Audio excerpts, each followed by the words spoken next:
Fire. Good morning. Welcome to the Meltdown. I hope you're having a great day.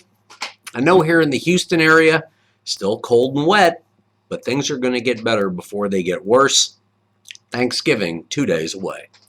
Folks, the markets are all giving back some of their gains from yesterday, and it really does depend on what website you're reading or looking at to determine which direction the metals are moving, because different companies report it differently, and that may be something to do with their profit that they're trying to build into transactions.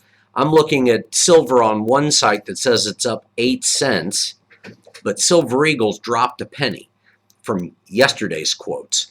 And so markets continue to trade. Manipulation is paramount, and it's everywhere. Now, I know that I saw a 1250 close, 1252, I believe. Today we've been as high as 1249.80, as low as 1241.20, trading at 1247.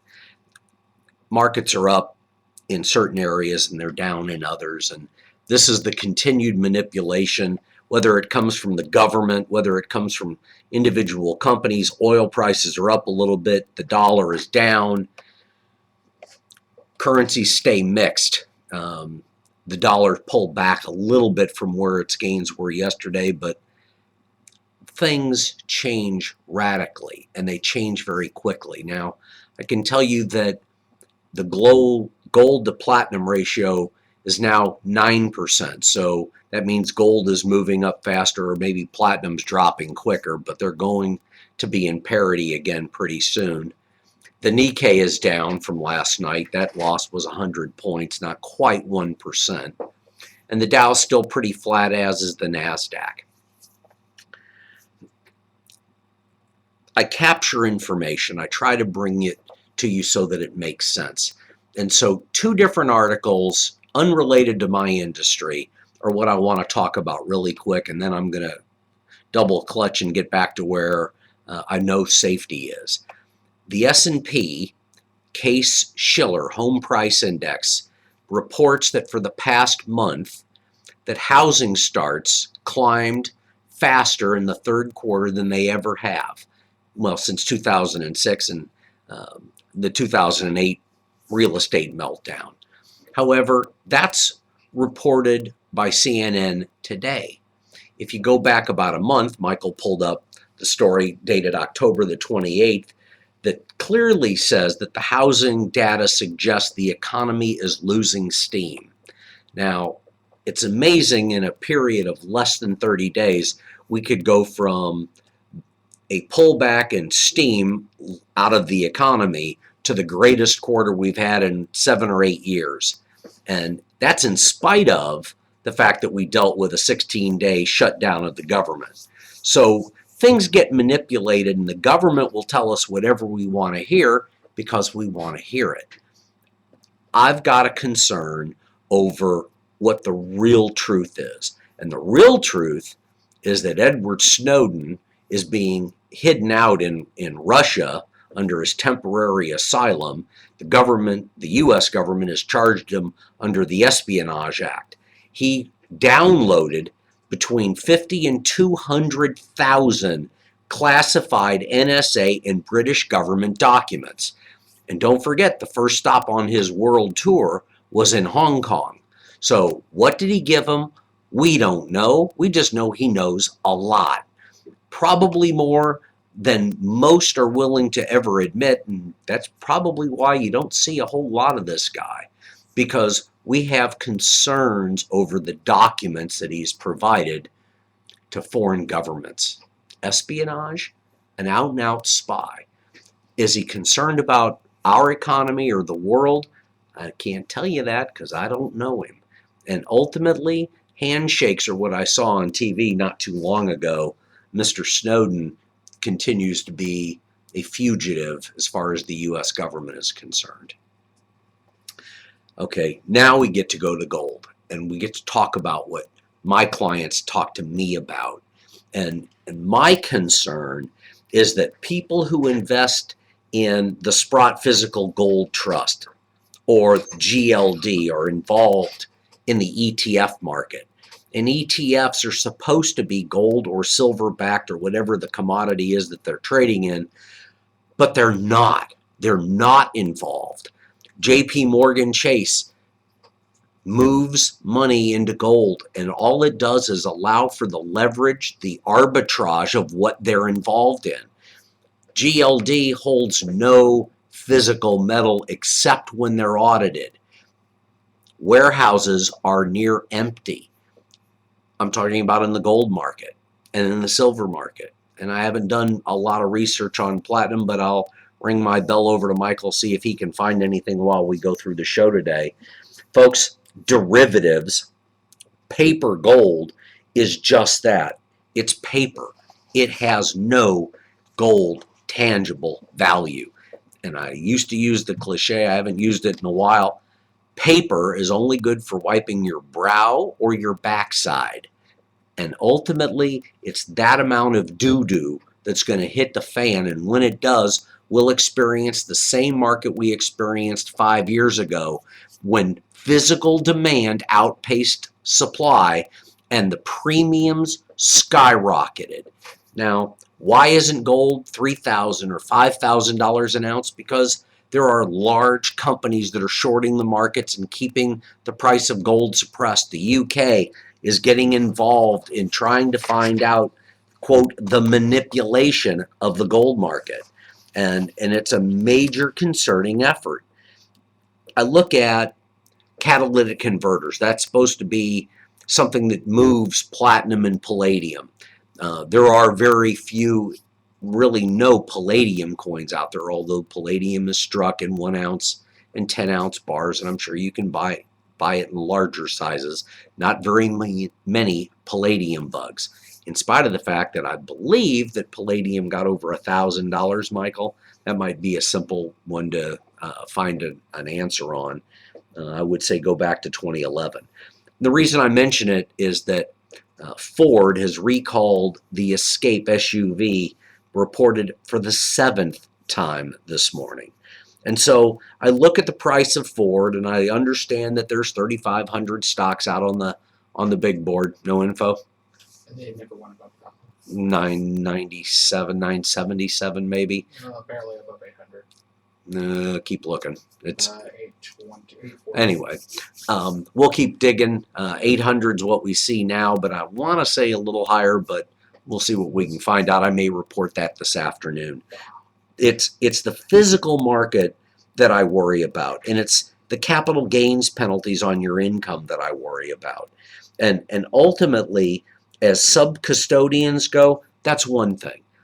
I know that UBS was involved in immunity with the EU, the European unit, and my concern as we continue to dig is that things will continue to change, and as they change, we'll find out more information moving forward. Now, I talk about bullion coins. Most of you make phone calls and you want to know how cheap to the spot market you can get involved in the market.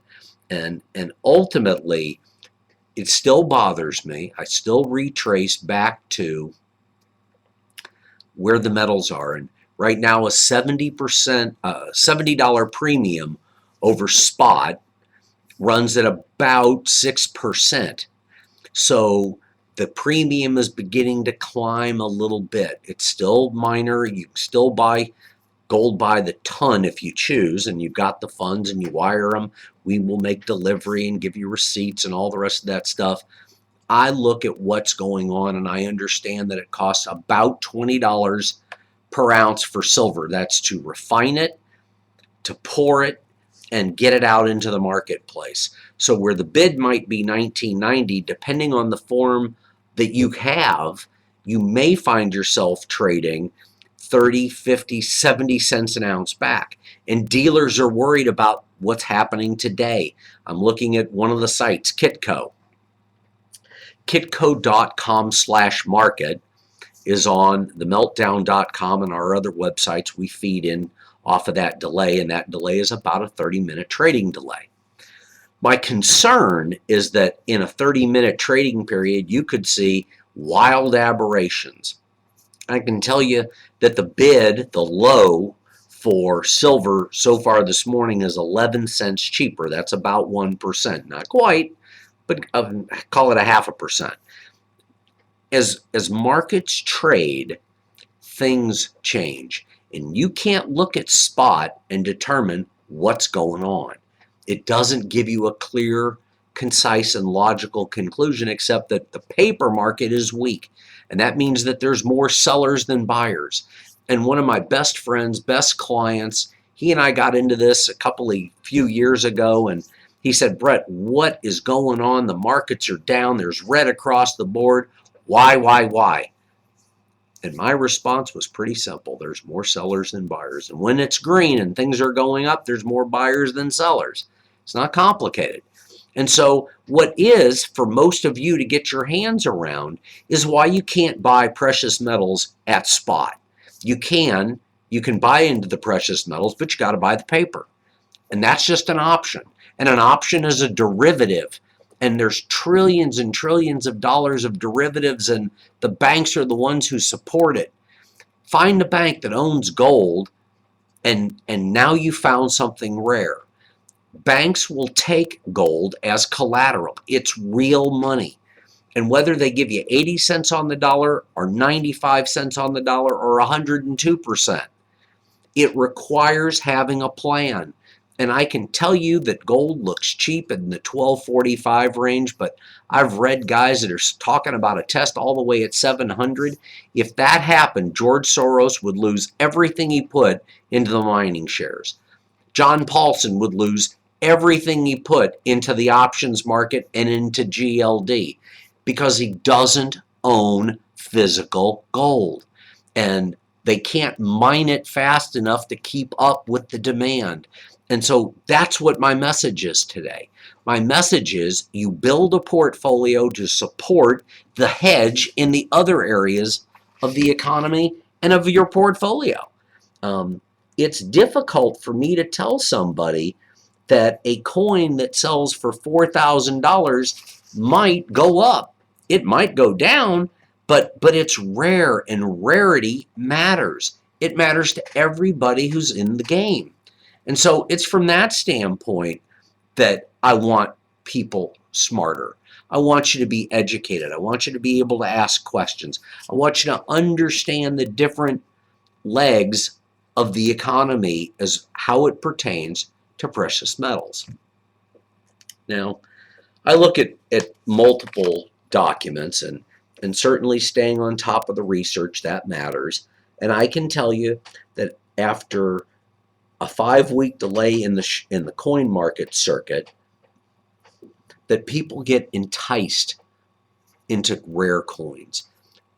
Some for the beauty, some for the rarity, some for the finest, some for the lowest. There's collectors of all types. And for me, while I love what I do because there's a fundamental reason for the markets to rise, for more people to come into it. You know, I find it interesting that when the top 1% of income earners control 20% of the wealth, they're the ones, obviously, that are buying the $1 million coin, the $1 million watch, the $1 million piece of real estate, the $1 billion everything. You build portfolios to insulate and protect yourself. And you may go get a money manager, and money managers aren't 100% accurate. They just do their jobs. That's what we all do. So when I talk to clients and I want to build a set of gold, or I want to build a set of commemorative coins, I want to own coins that other people have a fundamental desire to own. One of the coins that I like the least are the Washington Carver coins, the $50.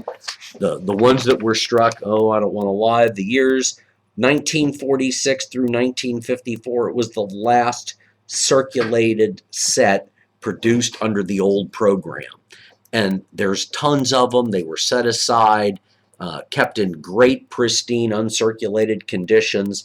Folks, 50-piece sets can be built in Gem BU. That would be 65, Mint State 65 or better. And ballpark, you're going to pay $45,000 for those 50 coins. If you go to the 144 coins, you're going to butt up against 100 grand.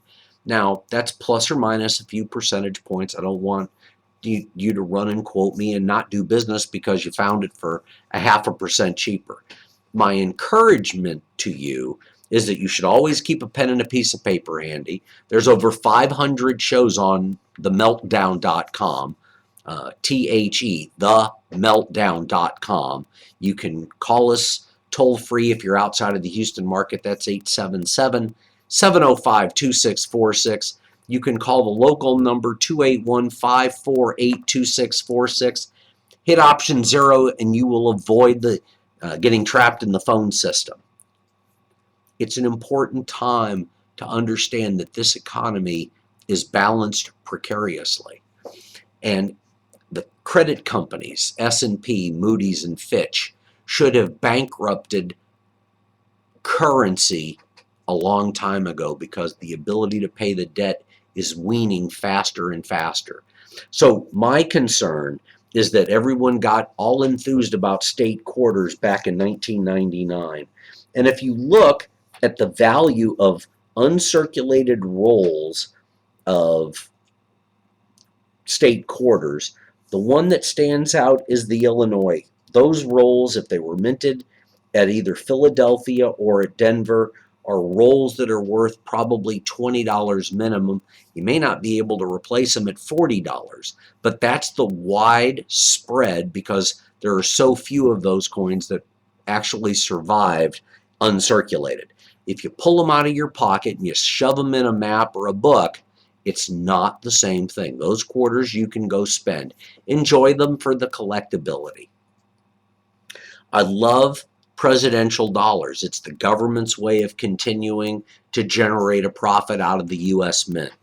But what's collectible by some standards may not be by another, and the bid-ask spread widens depending on what you've got.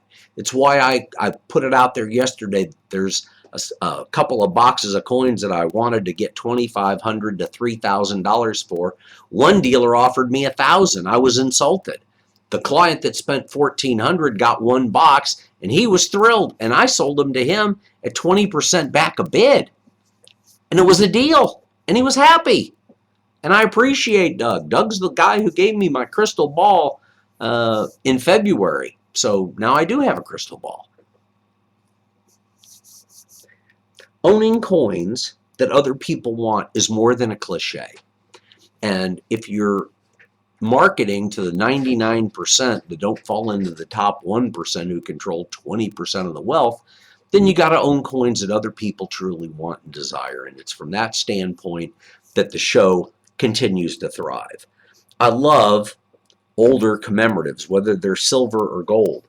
Whether you look at the 11-piece gold set and you don't consider the two pan packs, the round and the octagonal, less than 1,100 coins were struck between both of those varieties.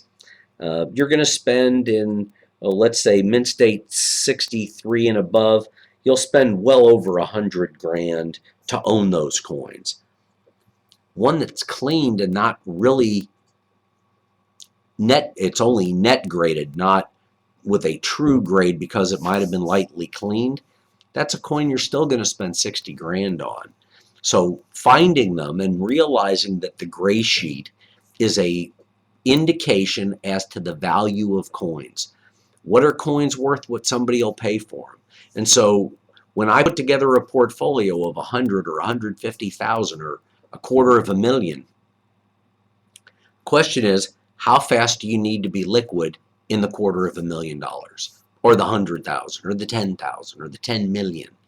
Folks, there's sizes of coins and portfolios that require a tactical plan. The in strategy is important. The exit strategy more important. And so when I talk about where are the precious metals going, what's going on at any given time, I can tell you that things creep around and that big dealers, big money want to move things as slow as they can get away with. But ultimately, it's what you're looking to accomplish down the road. Now, I want my clients to understand the markets. it matters to me. And understanding that the Dow is over 16,000 is important. The S&P over 1,800. The NASDAQ, which was over 4,000, pulled back just a few points here in the last 15 minutes, but it's all okay. What I'm really concerned with is, are you prepared not for Armageddon, but for a slowdown of the economy?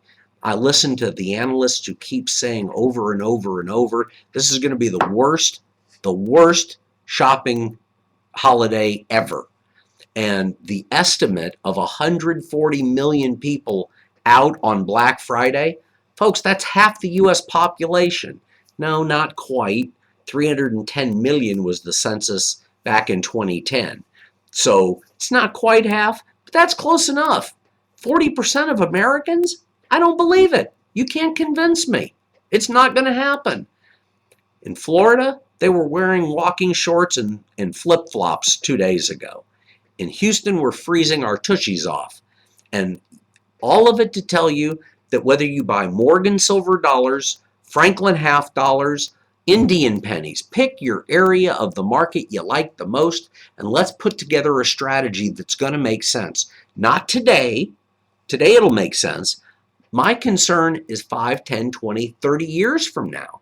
And so people miss the boat all the time, and I don't want to get into it and debate it with you. If you want bullion, we'll sell you bullion. I don't want to steal business from somebody over $1 an ounce. I'm not going to do it. I'm not going to debate. I'm not going to try and cut my price to match anybody. If you find somebody and they're giving you a great deal and all you want to do is get the affirmation or the confirmation, I'll give you that. I want people to do business. And $1, I'm not going to steal. I don't want to do it. What I do want to do is I want to give you good information. And I want to tell you what the different types of products are, what you want to look for based on what your goal and objective is. And I had a great conversation with a gentleman named Doug last night. And Doug, I hope you found what you're after. I hope you went to the website and started to jot notes. I don't like big banks. I don't like the fact that everybody's in it for the almighty dollar, when really it's about diversifying into things other people are going to want. And truly, minds change, and they change quickly, whether it's out of deceit or it's out of the desire to do something other than what they were advised to do. And of course, I always kind of enjoy it because I talk to people all the time that have never done this, and in a matter of hours, they believe that they know more than the 25 or 30 years that I bring to the table. If you ask 10 different coin dealers what they like, you get 10 different answers. Mine has been consistent since 1994. That's when I was working for somebody else. In 1996, I developed the theory of a third, and a third, and now everybody wants to get on the bandwagon, and I'm just fine with that. I don't ever want to believe I'm the best at anything. My faith in God keeps me grounded to believe I may be in the top 1 or 2%, but the best, that's arrogant. And folks, I just want to tell you this. If you're looking to diversify your wealth and you want to do it in a fashion that maintains liquidity but allows you to be the one up because you've got something rare that other people are going to want, then that's who you should be doing business with. You can price shop me. You can make sure the information is fair and understanding. Toned coins, you might call them tarnished. I call them toned because that's the industry's word. Those pieces will command premiums of 3 to 10 times to 50 times their value. And yeah, sometimes it gets a bit far-fetched. I'm not saying everything is worth 50 times more any more than I'm saying it's 3 times more. It's always worth 3 times. It takes the right collector. It takes the right person to want to pay 100-fold premium for something that nobody else sees. And I can tell you it happened because I've got the auction brochure that said, here's a $16.50 coin that at auction commanded $1,404 and change. Folks, that's not the norm. I can own that. I understand it. But if I put a $50,000 box together and a guy says it's worth 10, odds are he's trying to rip your guts out. So this is a different way of looking at the market. And if you want to email me, please send me an email, Brett, B-R-E-T-T, at thegoldexchange.net.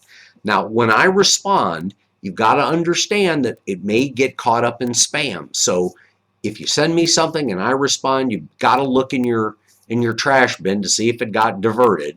But ultimately, I respond to everybody. Saturday this past weekend was a little different. I got to visit with my son for the first time in almost 3 months. Ultimately, not everything stays consistent, but I will give you a straight shot. You can call me toll free. That's 877-705-2646, option 0. You can go to themeltdown.com. Our phone numbers are listed there. My email is available. Go to the links and you can get into more information on the goldexchange.net or Eagle Numismatics or Texas Commem. I'll help educate you. I'll help make it easy to understand. And the easier it gets, the easier the questions. I prefer coins, if they're rare, to be graded by NGC or PCGS. They trade on a computer network called CCE. Michael, I'm not sure if we've done anything with regard to listing CCE quotes, and not the price quotes, but why CCE is so important. If I didn't do that, that'll probably be something I help Michael write into a blog. But folks, there's a reason to buy certain types of coins, and that's what I'm going to help direct you to. Anyway, we're going to call the day on the morning show shortly. I never get off air without talking about Texas Children's Hospital, the Downs Clinic, and the Ronald McDonald House. Now, if you go to themeltdown.com, you'll see the banners on the home page so you can make a donation, tithe, or an offering. The Downs Clinic is located south of Fannin in the Myers Center, and they help all children with a disability from Downs to autism to a number of ailments. And Dr. Ostermeyer and her staff take a lot of love to work every day that they're there. The Ronald McDonald House at Texas Children's on the 4th floor, 20 rooms, probably 20 to 60 people a night, looking for a hot meal or a tithe or an offering. If you can help, please call 832-824-8600. That's 832-824-8600. Now, I also mentioned yesterday afternoon that Texas Children's is looking for donations for the 500 children that will be accepted into the hospital during the holidays. Folks, if you can buy a couple of toys, please go by and just drop them off. I'm sure there are people right inside the door that would be more than happy to help you. You don't have to valet your car or do a lot of running around. Just drive in. It's on Fannin. Give a donation. I appreciate it. I love the doctors, the nurses, the staff, and of course the volunteers at Texas Children's throughout the medical center and around the world. I appreciate kids who need us. They need our love, and I'm certainly going to help promote it. Folks, hopefully I'll be back this afternoon. If I miss it, I apologize. Just it's the season. And I appreciate you tuning in. If you've got any personal questions, reach out or email me. Have a blessed day. Be careful out there. It's cold and wet down in the Houston area. We'll talk to you soon. Thanks again.